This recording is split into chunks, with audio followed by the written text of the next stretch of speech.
26 BJP জিকিব নে নাই? লাহে লাহে কৈছে নেকি? জিকিব নে নাই বিজেপি? জিকিব। এজিপি জিকিব নে নাই? জিকিব। একদম জিকিব। বহুত বহুত ধন্যবাদ।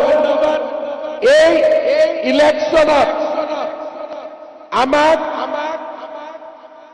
একেবাৰে ওচৰৰ পৰা আমাৰ মন্ত্ৰীসভাৰ পৰা এই ইলেকশ্যনৰ দায়িত্ব ল'বলৈ মই বিমল বৰা ডাঙৰীয়াক অনুৰোধ কৰিছিলোঁ আৰু তেখেতে প্ৰায় এমাহ ডেৰমাহ সময় চামুগুৰিত ইলেকশ্যনৰ বাবে সময় দিছিলে আমাক সকলোকে একত্ৰিত কৰি নিৰ্বাচনটোত আগুৱাই লৈ গৈছিলে।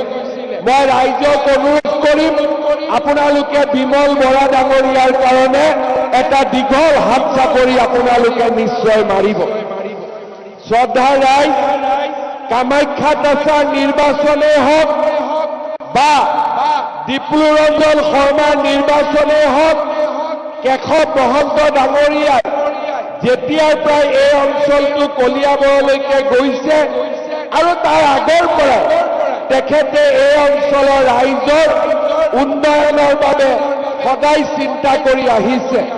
মই ৰাইজক অনুৰোধ কৰিম আপোনালোকে কেশৱ মহন্ত ডাঙৰীয়াৰ কাৰণেও এটা দীঘলীয়া হাত চাপৰি মাৰি দিব আৰু তেখেতক আশীৰ্বাদ কৰিব। এই নিৰ্বাচন আমি খেলিম নেখেলিম, জিকিম নিজিকিম, এজন মানুহে একেবাৰে ওচৰৰ পৰা এই নিৰ্বাচনত নেতৃত্ব দিছিল, দিনে ৰাতিয়ে কষ্ট কৰিছিল আৰু সেইজন ব্যক্তিৰে নাম হ'ল বৰহমপুৰ সমষ্টিৰ বিধায়ক জিতু গোস্বামী ডাঙৰীয়া। মই আপোনালোকক অনুৰোধ কৰিম জিতু গোস্বামী ডাঙৰীয়াৰ কাৰণে আপোনালোকে এটা দীঘলীয়া হাত চাপৰি মাৰি তেখেতক যেন আশীৰ্বাদ কৰে।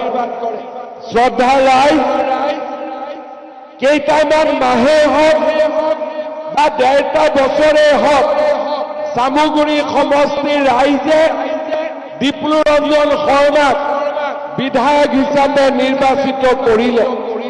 ইয়াৰ পিছত চামুগুৰিৰ কলেবৰ পৰিৱৰ্তন হ'ব, নতুন চামুগুৰি হ'ব। কিন্তু ৰাইজক আমি কথা দিছো নতুন চামুগুৰিটো ৰকিবুল হুছেইনৰ পৰিয়ালত আমি সকলোৱে লগ লাগি আকৌ এবাৰ পৰাস্ত কৰিম। 26তো তেওঁক আকৌ এবাৰ আমি ইলেকশ্যনত হৰুৱাম। সেই সংকল্প আজিয়ে আমি ইয়াতে গ্ৰহণ কৰিছো।